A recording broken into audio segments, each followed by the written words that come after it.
Hello, I'm Gwen Hilliard and I'm going to teach you how to use Kahoot. If you're a first-time user, you will need to sign up for a free account. You'll say, like, if you're a teacher and school or university name, username, you'll fill out all this information and create an account. If you are like myself, you just sign in already. When you sign in, you have three choices. You can make a quiz or discussion or survey when you're making them.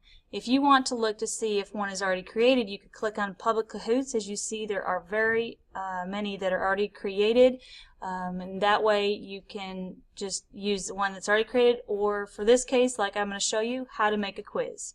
You click on Quiz, and you start by making the quiz name. We are going to do Fun Trivia, and I'm going to add Hilliard to it since I made it. You need to add questions. Like here will be question 1, and I have already created a sheet to have questions on it. So like if you have a review and you want to make it, you can copy and paste the questions, and then you can add an image if you were wanting to answer questions about a picture or a video to enhance the question.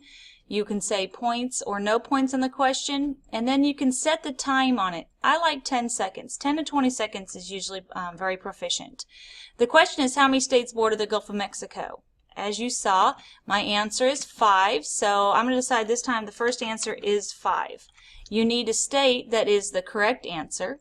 Then I will pick 7, 2, and 3. Or if you wanted to, you could make it just 2 answers by taking the questions away. At this point, if you were finished, you could click Save and Continue, or I'm going to add a second question. So here we go, question 2. What Great Lakes state has more shoreline in the U.S. than the Atlantic seaboard? So I'm copying that question. The answer here was Michigan. I think I will make this answer C. Again, remember to make it correct. Let's see, Ohio is close to there. Maybe Minnesota. And then we'll put something silly like California. Again, we're going to add one more question. What continent has the fewest flowering plants? Add that question. Put your answers. Let's see, Antarctica is my answer. I'll make that B this time. Then I'll add North America. Maybe South America. And maybe Asia. I'm done now, so I can click Save and Continue. Oops, you must have at least one correct answer. Oh, I didn't say that it was North America, Antarctica, so I needed to click that. So I'm going to save and continue. So it shows you if you want to reorder your questions, if it looks good. So I'm going to save and continue. Now you can choose what language you want it in. If you want it to be public or private, public means that, again, anyone can see it. If you keep it private, only you can see it and anyone else. I'll say that my primary audience is school. I can put a description in here or tag it with like trivia, and then when you click here it makes it easier to find. I'm probably going to say this one is a easier beginner level. And when you're completed with all that, you will say Save and Continue. Here is your front page. When you click on it, what do you want your picture to look like? Well, I've decided to do trivia, and I want to Do You Know. That one looks cute. So I can save it in my pictures, or just even easier, I can copy and save it. So then I go back to my Kahoot. I enter it into here and hit Done.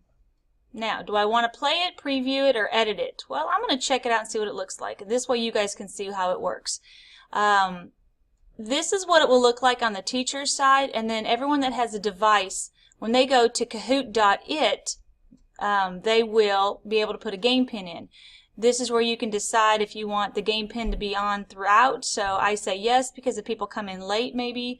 There's just different, you want to randomize if you're going to do this question over and over and over. You might say yes, play music while waiting. There's all kinds of things. So I click Launch, and now this will come up, and this will be up on your screen or computer. and you'll have a PIN number, so 127153. On that device, you'll put 127153, click enter. Oh, I have to have a nickname, so I'm going to make my nickname Happy. My students, I have them put their initials in. You do make it very simple so that they don't put things that are inappropriate up there. You say, okay, go. And do you see my name is up here now? It does tell them to be careful of naughty nicknames. We'll hit start. So here comes question 1. Over here again is what we are answering on. There's my question. On their phone, they won't see the question, but they will see the answers. 2 is the red, 5 is yellow, so the Gulf mortar was 5. I got the correct answer. And it tells me that I'm now in 5th place. I took so much time. The max points is 1,000 points, so I only got 544. And the teacher will then say next. Oh, and that shows who has what points. It'll usually show you the top 5 right there. What Great Lakes state has more shoreline? That question. So they see that question. It comes up your choices. I'm going to guess Minnesota.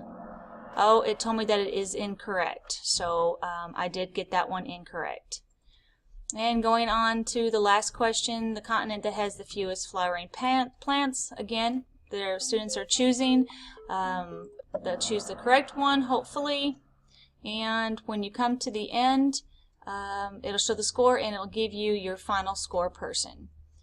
If you have any questions on this, I can help you at any time. And it's very simple, great review, great way to have fun with the students, and most all of them really enjoy being able to be interactive with it. Thank you.